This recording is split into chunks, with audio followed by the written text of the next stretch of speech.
Oh, this is right.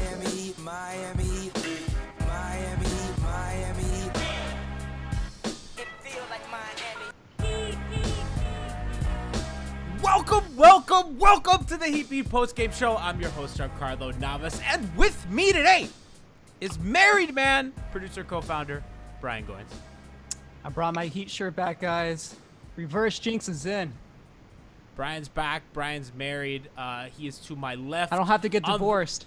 Brian does not have to get divorced. His marriage was saved by Tyler Herro today. I married Tyler Herro tonight. On the bottom left, we have our Photoshopper and statistician, Christian Hernandez. Let's fucking go, baby. Guaranteed victory. Christian. On the bottom, right below me, we have our 2K coach, Franky.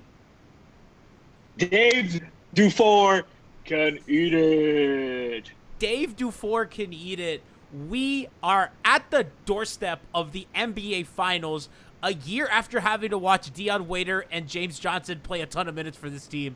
We are locked and loaded, one game away. We are one Jimmy Butler go off, fuck you game away. We are one Duncan Robinson 3-point game away. We are another Tyler Herro game away. We are one game away from getting to the NBA Finals after having, think about the devastation this team has gone through. Think of the sports devastation this team has gone through.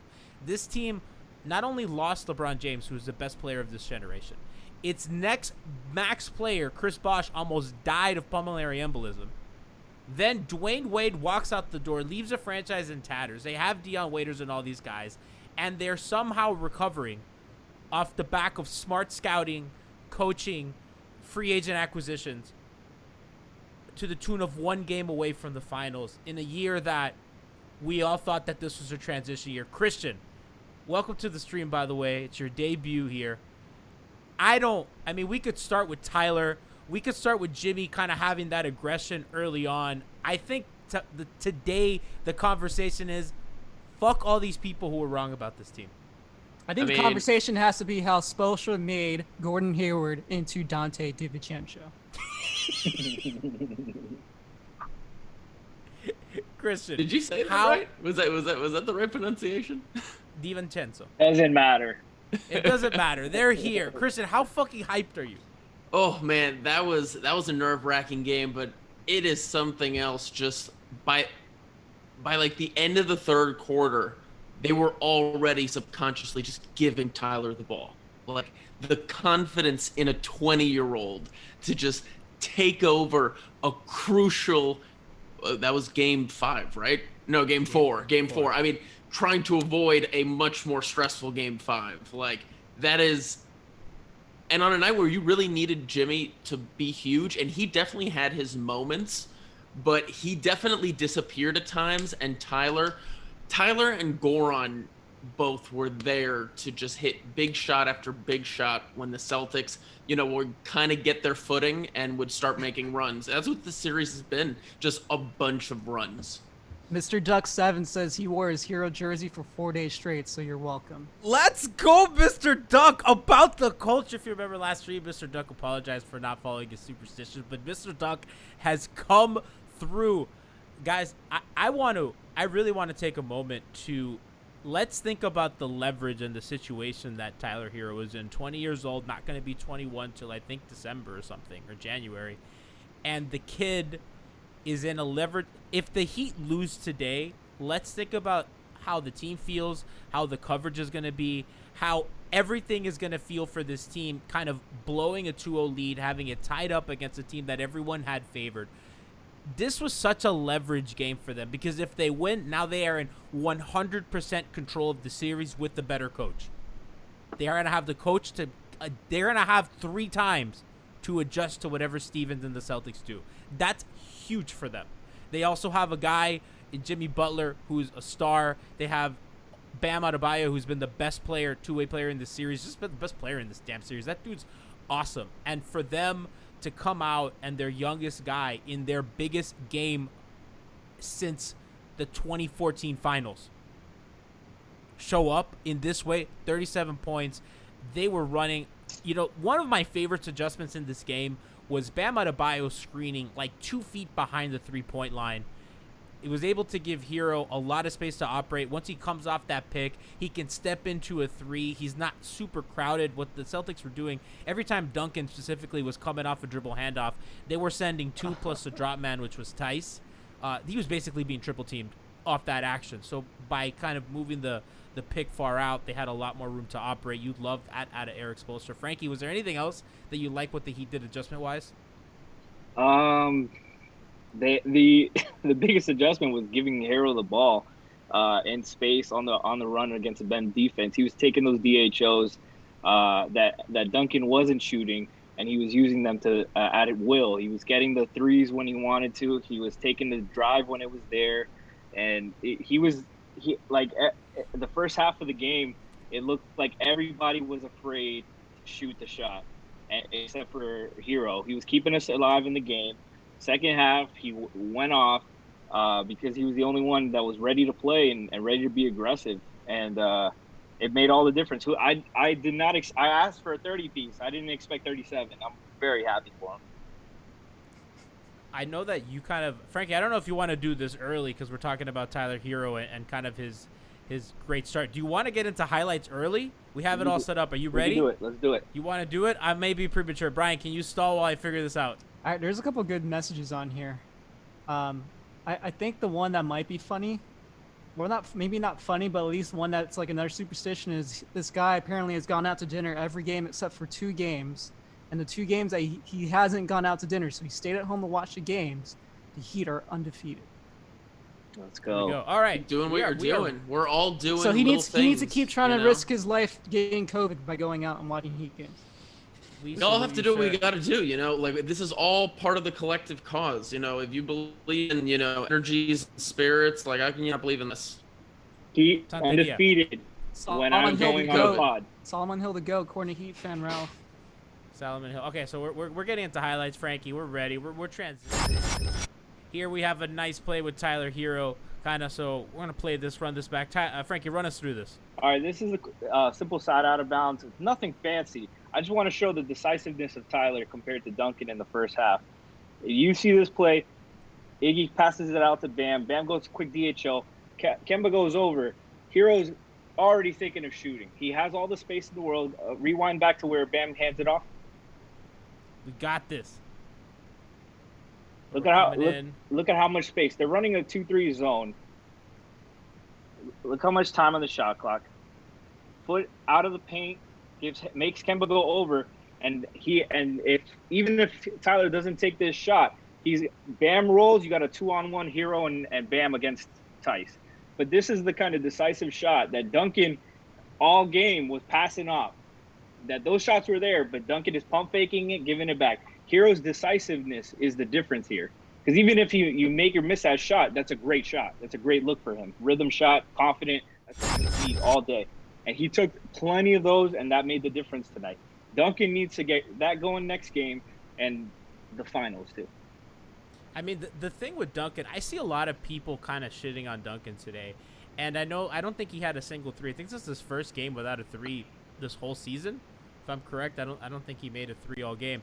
And, for him, they're sending 3 of the ball every time. And what that's doing is that's opening up for other people. And I don't know what the numbers were this game, but Duncan Robinson for the series and through the entire playoffs, he'd have like almost a 120 offensive rating when he's on the court, and it drops to like 105 when he's off. That's not funky numbers. That's 100% his impact and what he does for this offense. And like they can't they can't afford for him to not play. And I know that there's a lot of conversations of, oh, you know, like he's not Steve Novak. He's not Kyle Korver. I also think he competes on defense more than people give him credit for. It's not been the best series for him, but I think he's only had half the games he has scored in double figures. One game he had 6 threes, the other he had 4 threes. I just think people are way too hard on him. I think the difference was, though, that they were hunting that DHO with Duncan too often, and by the time they gave up on it, there's 8 seconds left on the shot clock. You try to get the ball to Jimmy or Goran, and you're not getting a good look there. You're getting a tough shot. They couldn't get it going often enough because Duncan wasn't taking the shots. But give credit to Boston, though. They did a hell of a job defensively, blitzing handoff, making him uncomfortable, forcing him to hesitate. And he's not himself, you know. The playoffs, they say that the closeouts are a little faster. Your reaction time has to grow there too. He needs to adapt his game a little bit and understand. There was a couple plays. There was a play in the first half where Bam had caught the ball on the right wing, and Duncan is coming off the DHO. Tatum plays it well, and the Duncan goes to the corner instead of curling to the basket. Bam threw it to him, and Duncan was surprised. Luckily saved it. But that's the kind of play where in the regular season, Duncan's curling to the basket, looking to get a layup and not forcing the issue there. And this is partly like the Celtics are just completely getting him out of his space. Like they're standing 3 at the ball. They're doing all this stuff to him. They're making it really tough for him. Christian, I do want to get into not just the guys who played today, but the guys who didn't play today. Noticeably, Derek, Kendrick, and KO. I thought the KO. Have we made a shout out to Solomon Hill yet? Who got minutes? No, we tonight? haven't. The crossover big master, fan of the show. Like friend of the show, Solomon Hill. One win away from coming back, by the way. 1 win away. Solomon Hill said that when they make the finals, Solomon Hill's coming back on this show, and I am so excited for that because he's obviously has to keep his promise. I mean, this is clearly what's kept him going. So, but Christian, like Kendrick Nunn getting benched, I think we've been calling for this for a while. It finally actually happened. I mean, yeah, like I understand, obviously, like especially with the kind of season that Kendrick had. You know, I'm sure he built up a lot of, you know, he built up a lot of good grace with how well he played during stretches of the season. But and I understand Spo wanting a player to kind of work their way out of a funk, but after a while, you kind of just have to look at it at face value. And we've been watching Kendrick hit the front rim on his jump shots for 4 to 6 weeks now, and it just hasn't gotten any better. And that's such a key part of his game. If he can't come off a pick and hit that 16-footer or really make a defense worry about that jump shot, you know, it's hard for him to then make plays from that. So, you know, and he's not going to bring you the same, you know, energy, especially on the defensive end, in my opinion, that a lot of the other guys that they have playing right now, like Iguodala and Jay Crowder, can bring.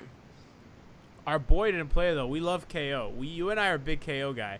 Well, there were a few times in this game where Spo went very small when guys like Tice were still out there, and I thought that could have been an opportunity to get KO some minutes, but I see that they really were just putting an emphasis on really just being able to switch and be disruptive on the defensive side of the ball, and it paid off because like it was an ugly game, and I think that might have been the goal with some of the decisions that Spo made tonight. The Miami Heat are undefeated in postseason when our friend of the show, Solomon Hill, plays. Is that also true? I'm telling you, like it's just a bunch of these little weird facts that come together and make something bigger happen. Chat saying that Tyler was a -4. Phil_7. That is why plus minus is kind of a garbage stat. Tyler also made half the threes on his team. I mean, they have not shot the ball well for 2 straight games. Jay Crowder, Christian, I think it's finally happened. I was a little late. I mean, he had already taken like I think 5 or 6 threes by the time that I fired it off. But you know, again, I did forget. Maybe that's all it is. I'm gonna be sure to be on top of that on Friday. But yeah, I mean, this is the reality though, is that in the long term, people tend to be who they are. So is this him starting to show he's kind of always tended to be, or is this just a little hiccup? I'm hoping it's the latter because they've really grown dependent on Jay hitting those open shots, and he's going to keep having them because teams don't really respect it.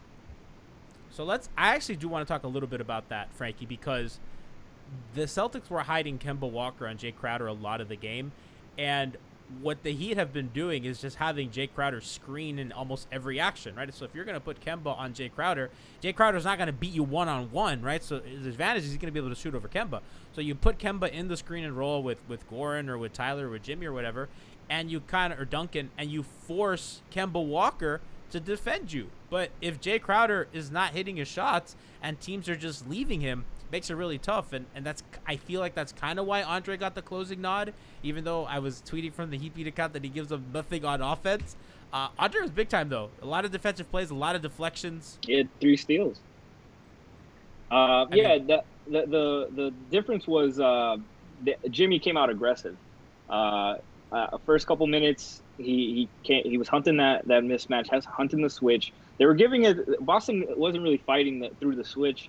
If you're Stevens, you probably want them to fight through that switch, avoid it, and not let them get into their offense so easy. Try to, if you make Miami start their offense with 12 seconds on the clock, that's a lot better than 16 and with a mismatch.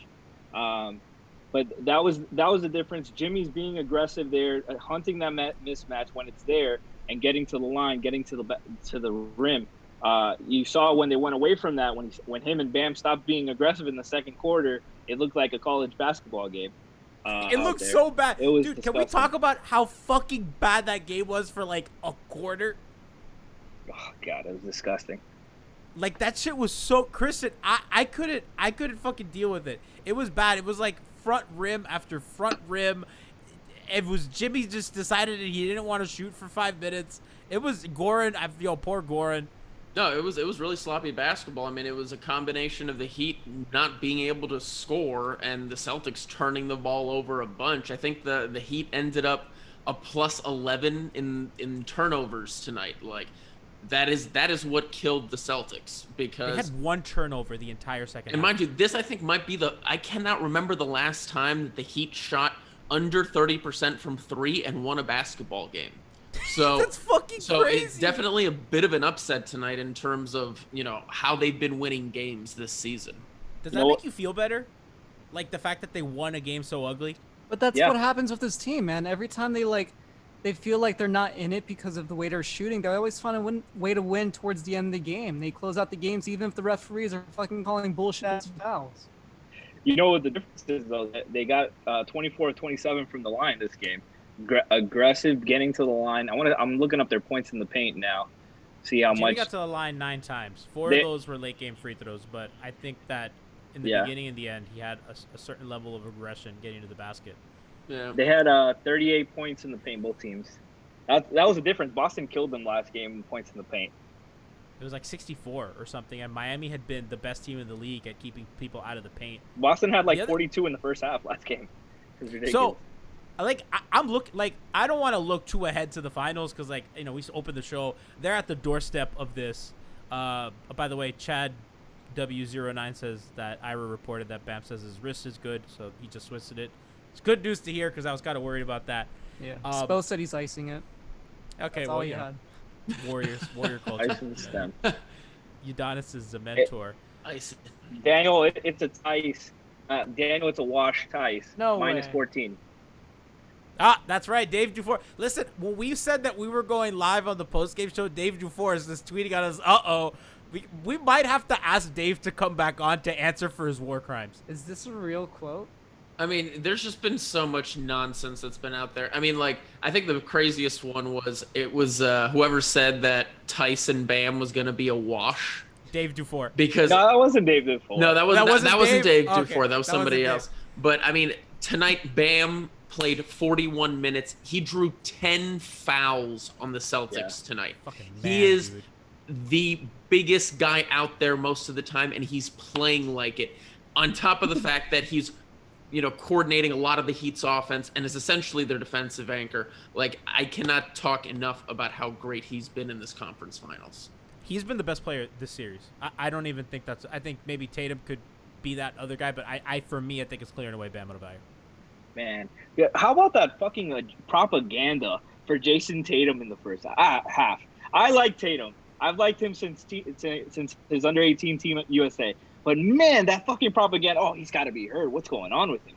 They could not criticize him. They couldn't say no. The Miami's doing a great job. He's having a bad game. He doesn't look. They're like, oh, he doesn't look like himself. I wonder what's going on. Haven't you seen the coverage around? Like the halftime shows are all Boston. No, whatever. Let's just say that's a Paul Pierce and Jay Williams thing. Let's just say that. Have you seen those commercials for the series? Yep. They're like Boston centric, and I'm watching this and I was like, wait a second, is this the Boston local TV channel? What the fuck is going on? I'm watching Lakers Nuggets and all these like Nuggets, this Boston propaganda stuff going on. Okay, hold on. I have to interrupt real quick because Alex Toledo at 5 Reasons Sports is getting some incredible quotes. Alex Toledo at what? Alex Toledo at MIA Heat Beat. He's a tropical blanket in our hearts, though. Tyler Hero, I think someone said my wingspan was too short.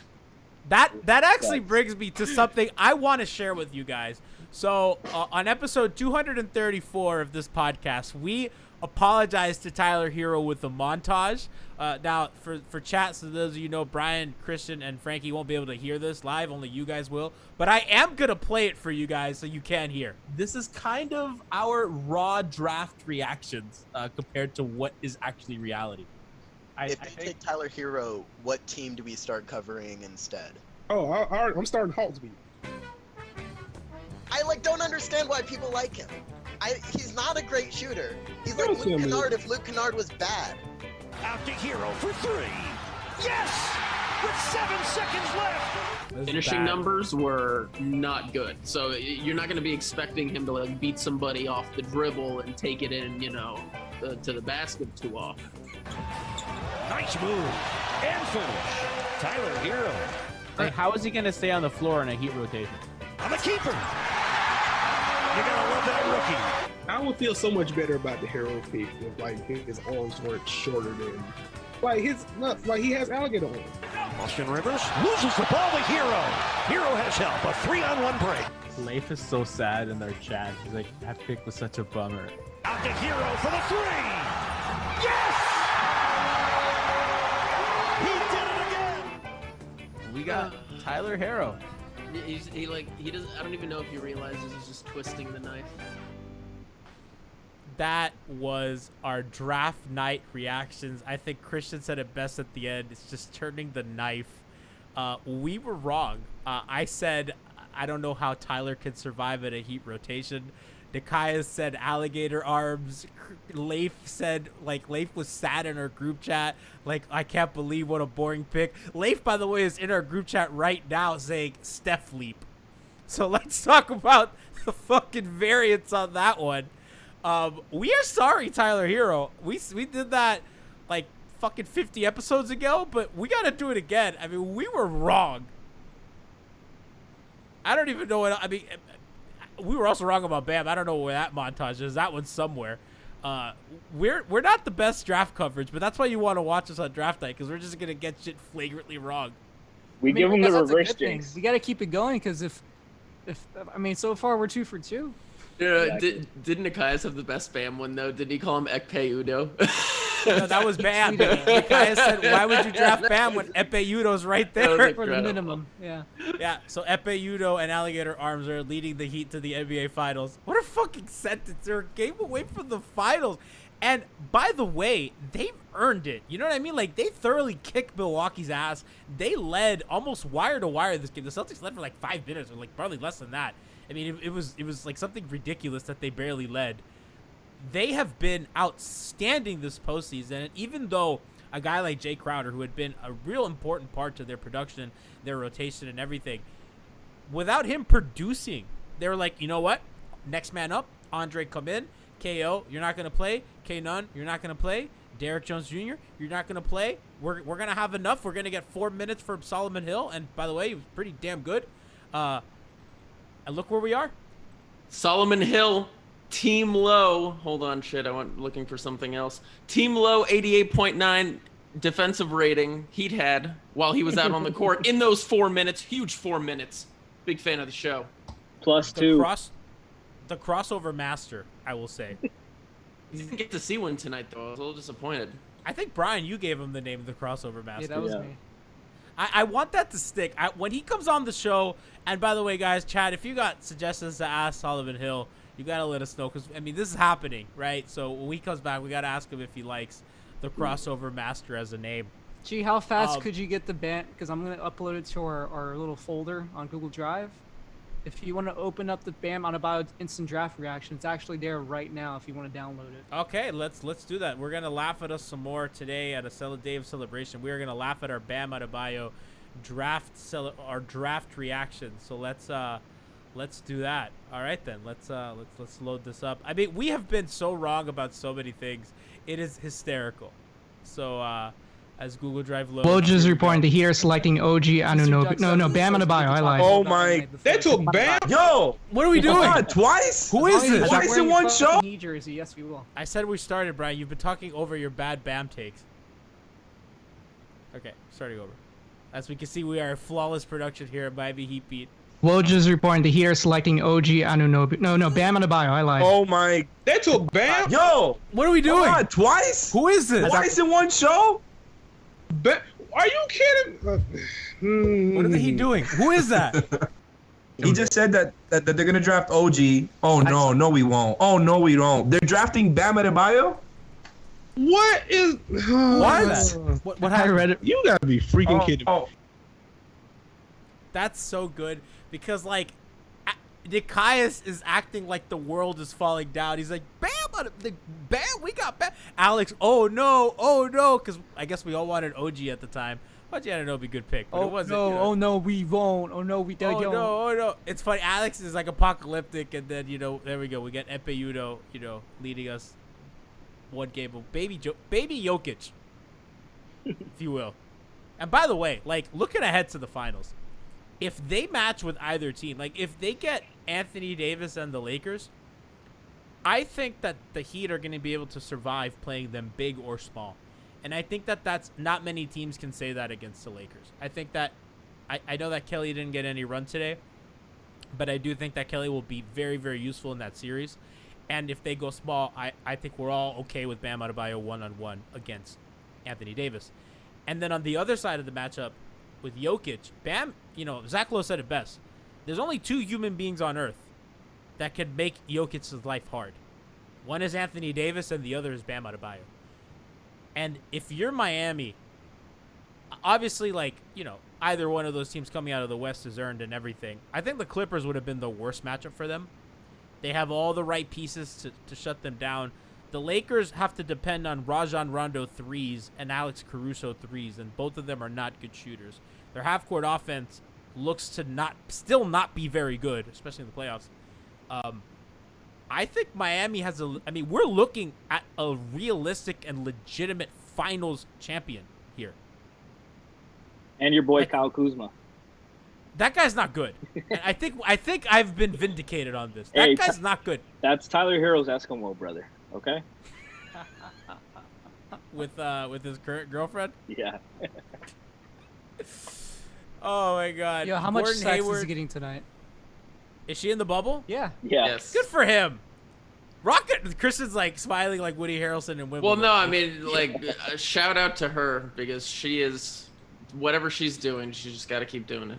It's working. Absolutely. It's working Yeah, for all of us. Whatever her reverse jinx is, she's got to keep doing it. Easy. Kristen, That's I know very you're true. looking She's probably got her own. Yeah.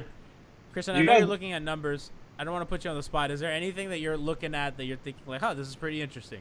Yeah, no, I was taking a look at to see how well the Lakers defense is done because I don't know, part of me feels like the Celtics are a harder problem to solve defensively than the Lakers, but then again, I haven't watched the Lakers as much as I should, so don't want to speak too soon. Lakers defense is going to give Miami more problems than Boston will. I disagree with that. Than Boston?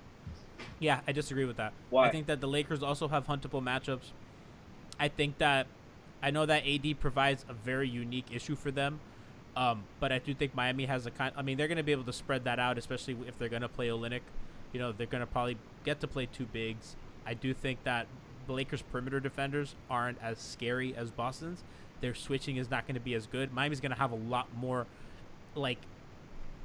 space when they do those handoff plays. You saw Tyler tonight. Tyler's coming off that handoff. And the Celtics were not, by the way, when Duncan comes off those handoffs, they were sending 2. With Tyler, they weren't. Partly because they're afraid of Tyler's passing, which he's been very, very good. And the other is just like they just were not prepared for that. And if you're going to play the Lakers, they're not going to have the guys on the – I mean, are you scared of KCP? Like going over screens? Well, I'm definitely not scared of Danny Green anymore. Danny Green's going to shoot 50% against Miami. That's the scary part. Danny Green's the scary part. He's going to find his shot.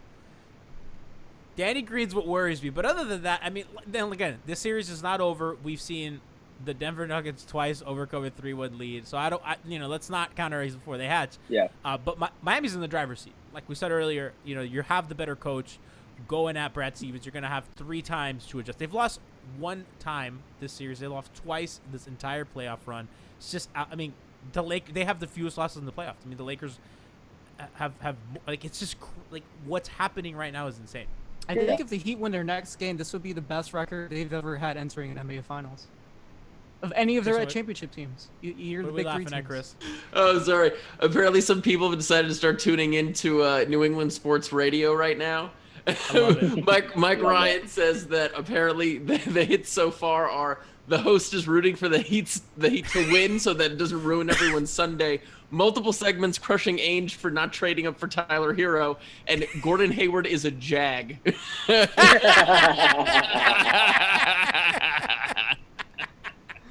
I fucking love it, dude. Oh my god.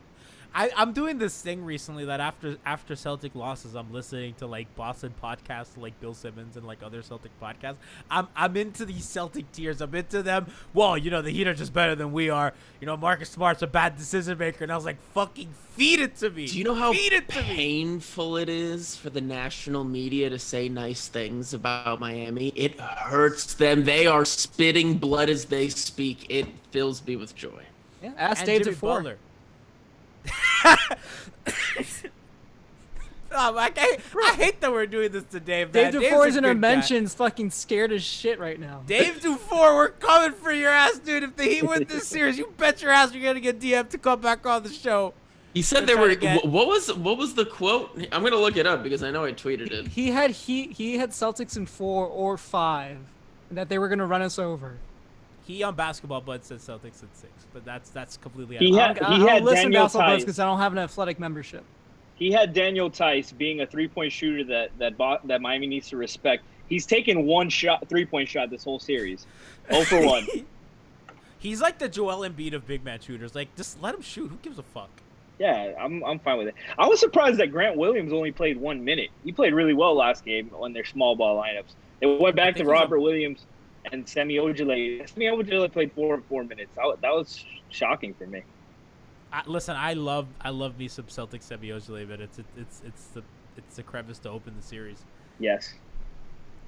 Miami didn't. Something I really like today is Miami did not over-adjust.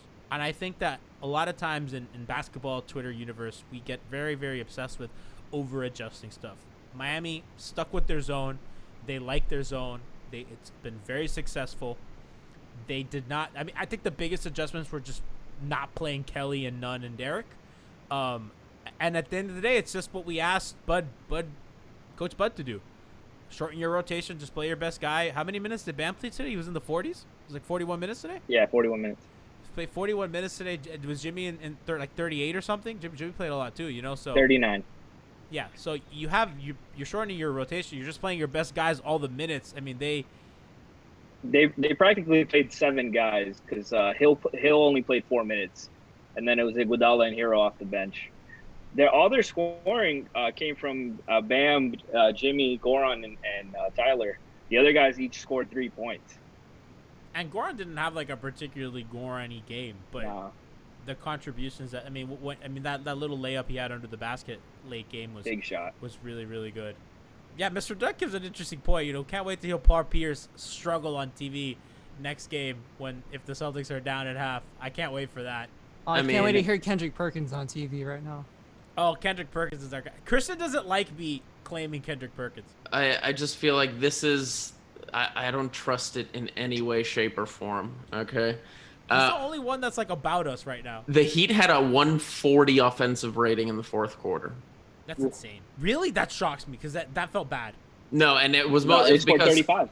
It was because Tyler Hero scored 17 in the fourth quarter on 6 of 9 from the field. Nice! With an 86 true shooting percentage. I mean, he literally was just unconscious. What was his usage?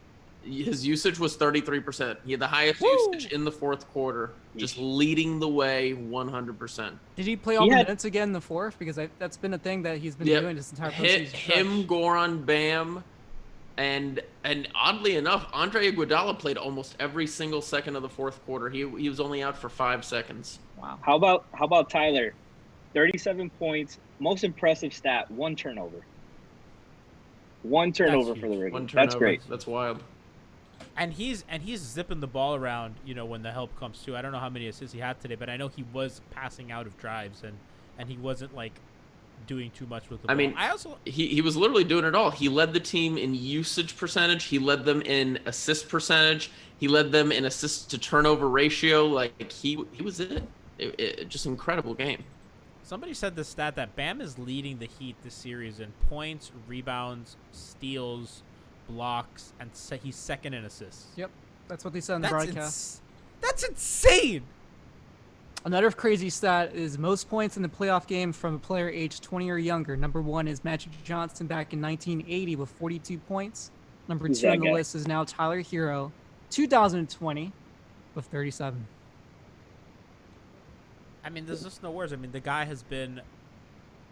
he's taken a leap that, I mean, did you guys ever, I didn't think he'd be this.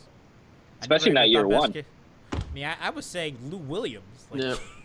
I mean, Lou Williams got his ass beat I in the think playoffs. Wade's right. I think he's got the stuff leap.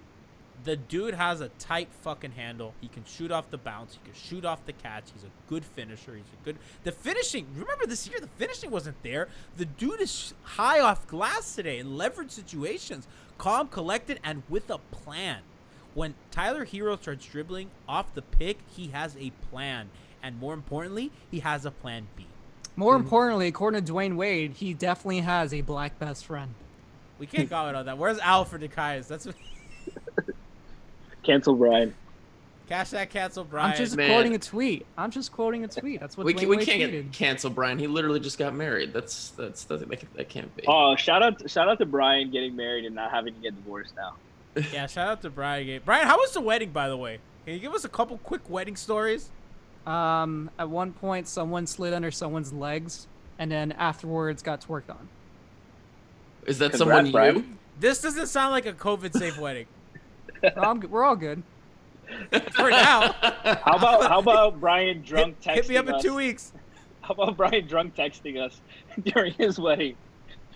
On stream, I was reading Brian's text. It was very white tweets. It was like, I'm so turnt right now. Misspelling everything. That's crazy. Because I still remember everything that happened, but obviously, like, you weren't drunk enough. No, I felt it. I felt it. Yeah, and if you remember, you're not drunk enough. I probably could have one more. Do you know how fucking drunk I'm gonna get if the Heat win the championship? I'm not gonna remember anything because I'm just gonna get fucking wasted. You know what I can't help think about right now? 30-11. What about it? Feels like 30-11. I feel like was the start of just like a huge shift for everything because it ultimately culminated in them drafting Bam instead of maybe taking somebody else that they might have taken, and then they hit another home run in Tyler Hero.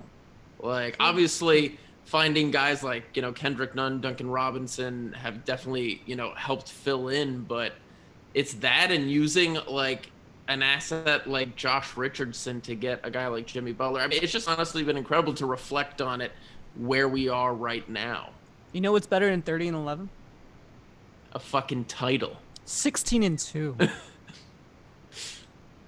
Heading that way. I mean, if they get LeBron James in the finals, I mean, I can't think of. I mean, I think the league has to be pretty happy. It's not Lakers Celtics, but no. But the narrative for the Heat is amazing because you think about it, like you beat what was supposed to be the best team in the league in the second round, then you go on and beat fucking Pat Riley's like arch nemesis. And then you go on to beat the guy who fucking left you because he thought he had it better somewhere else. It's the perfect scenario. You dunk on TJ Warren's stupid head. You beat the Celtics. You beat Wait, did I skip somebody? Oh, you beat the Yeah. MVP and the number. We the forgot number the MVP. I completely forgot about the MVP. Beat them and the number 1 team in the league. You beat the Celtics because fuck the Celtics. Although I think Leslie might be sleeping already.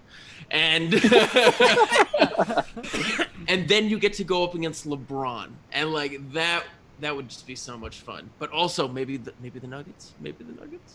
I don't want to play the Nuggets. That's How kinda about how about Heat Lakers? This would be without a doubt LeBron's most embarrassing finals loss. It would be his hardest opponent absolutely. This is look, this Miami team is a great story as an underdog, but this is not a regular championship contender. These are not the 2018 Warriors. This is a Cinderella run, in a March Madness tournament. This is George Mason right now. Do you think he'd be scared of him? Let's be honest. Let's put ourselves through LeBron. You think he's Absolutely watching not. today? No, you think no? Absolutely. You don't think not. he looks at Alex Caruso? I think he looks at Alex Caruso like, my man's gonna get cooked I out think he here by looks at Tyler the fucking Hero. sidelines and sees that Eric Spoelstra is such a better coach. He doesn't He think wishes he had You him. think Spo is gonna lose to Frank Vogel? Get Again? the No. fuck out of here. No. But we're talking about if LeBron's gonna be afraid. LeBron doesn't think highly of LeBron Spo knows. still. LeBron knew what Eric did to Frank Vogel. He was there. He was there on the front lines. Eric Spoelstra's not losing to Frank Vogel. I fucking guarantee it. I would bet anything. He's not losing to Frank Vogel. Or Brad Stevens at this point. Hold on, Come on. Yanni, you need to keep picking against the Heat too. Don't start this because you picked against the Heat every. I picked the Heat in 6. I picked the Heat in 6 both times against the Bucks and against the Celtics. You freaking liar. I think I picked him against Indiana, but I think I picked it like a longer series. I picked 6. That's it. But you definitely picked the Bucks in 6 and the Celtics in 6. I picked Bucks in 6 kind of as a meme, but also Bucks in 6. Shout out to Brandon Jennings. And how about all those cowards on Twitter who are talking about reverse jinxing? And where's the cocky Heat fan? Where's the cocky Heat fan, man? You gotta say it with your goddamn chest. That's Tim Brass's shtick. With your chest. We gotta get back to cocky Heat fan, bro. I don't know. This is another level. That's not happening. I'm telling you, it's not happening. It's not. Cowards. I don't LeBron's not here anymore. Dwayne's not here anymore. And that's why we can be cocky. Nobody to choke the JJ fucking Barea. No. It's different. It's or Boris Diaw. With that team, let's come back to it, right? So when they had that team, it was something that we legitimately believed they would not lose a game. You know what I mean? When they went into the playoffs, after that, after that game in Cleveland, and something clicked, right? And they go into that postseason. Once they beat the Celtics, it just felt like they would never lose. Right? And then after the Bulls, they go down 1-0, whatever, and then Udonis comes back game 2, dunks on Derrick Rose. We all know the story. And just the way that they were embarrassing Chicago and Boston, even though it looked bad against Dallas, we all felt that they would never lose.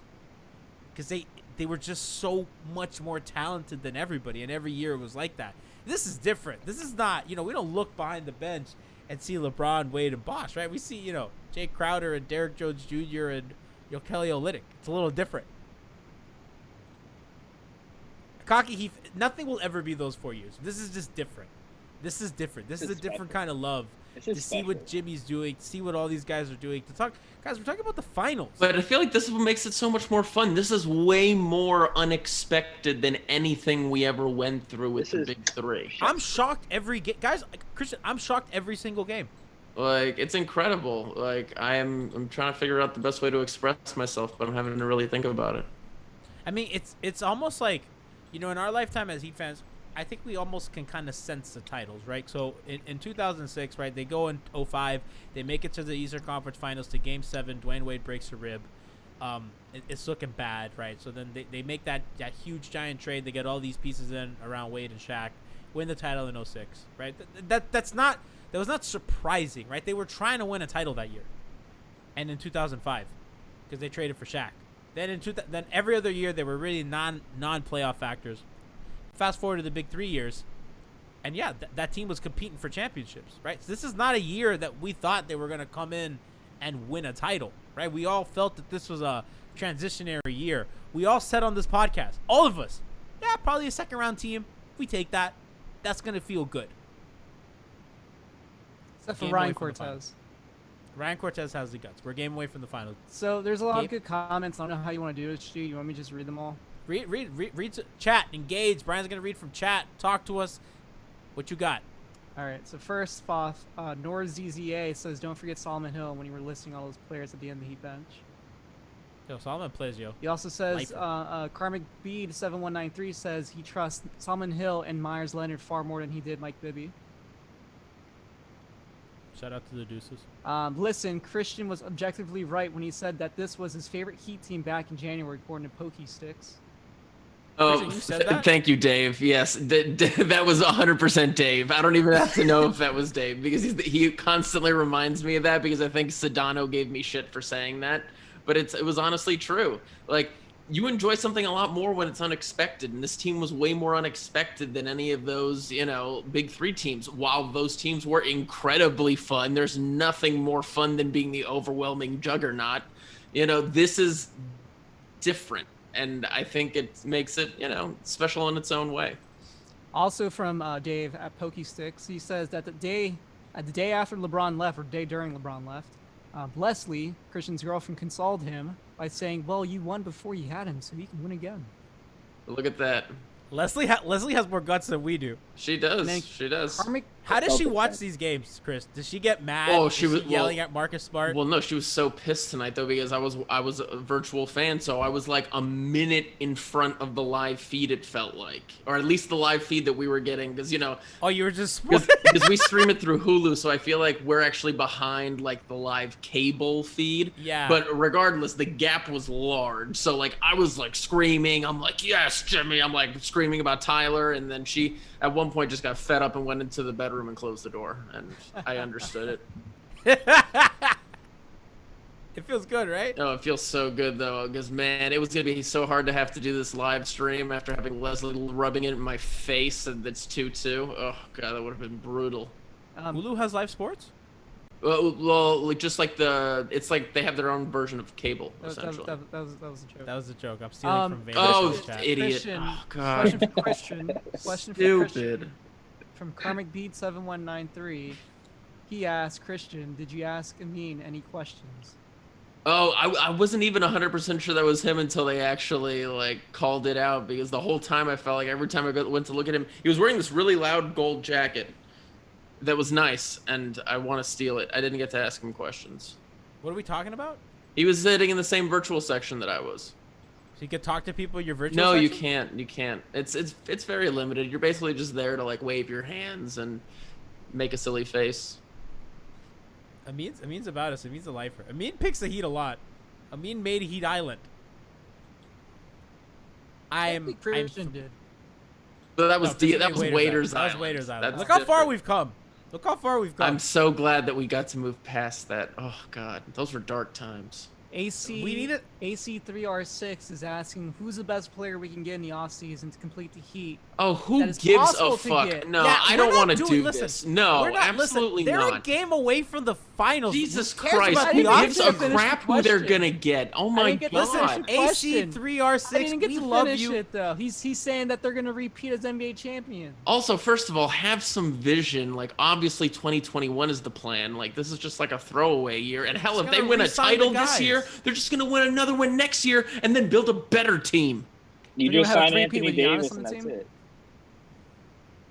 I hope that if they win the title, or if they make the finals, or if they, by the way, the Heat have not played from behind all playoffs long. They've been up in every single series the entire time.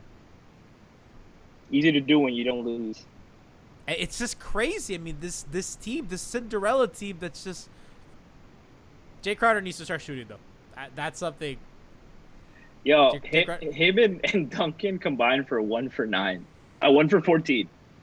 And Jay had the one, and that was like in the first quarter. Yeah. But that's where Tyler made up the difference with the 14 for 21 from the field. Jesus Christ. This fucking team. So I something that we haven't really talked about, and kind of running out of time to kind of close out the show. Something that the Heat have done really well is, I think that they've taken the Celtics' best adjustments, and I don't really know what else Boston can do. right? So Miami didn't really move away from the zone. They kind of leaned into it. They forced a shit ton of turnovers. Boston has tried Marcus Smart on Goran.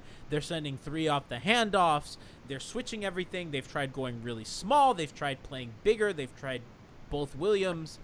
They've tried a lot of different things. Gordon Hayward's back.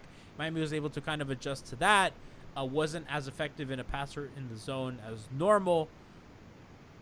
I mean, it just kind of feels like we know, like, Spo has kind of solved this, and I don't know what other options Brad Stevens really has. I think the biggest thing is the little minutes that he with his bench, that he just loses those minutes in certain rotations. That they match up with Miami well, where Miami's not killing them, and that's how all these games end up close, because Miami can't pull away from any of these damn games. But something like playing Semi 4 minutes over Grant 1 minute, it can be the difference. Grant was a really good player and really stifled a lot of the actions Miami was trying to get into last game. Was a big factor. And that's just little thing that you're not expecting. You're not going into the game thinking Grant Williams is going to make the difference. But that's a guy on the bench who's a lot better than Semi, who's better than Robert Williams, who jumps at everything that comes near him, and he plays better sound defense. He's 6'6", but who cares? He plays good defense, and he bothers the Heat, blows up some of their actions, and the zone really neutralized them offensively, because it's not letting them get into the stuff they want to get into. It's not letting them attack with Kemba or with Tatum in certain spots. It's not letting them get their shots where they want them consistently. They're doing a good job getting good shots, but it's not shots that they want to get all consistently. Not shots that they've gotten all year. It's made them uncomfortable. That's why they're turning the ball over so much, because they're overthinking it and they're uncomfortable. Miami's done a great job making them uncomfortable, but Miami's not playing great defense.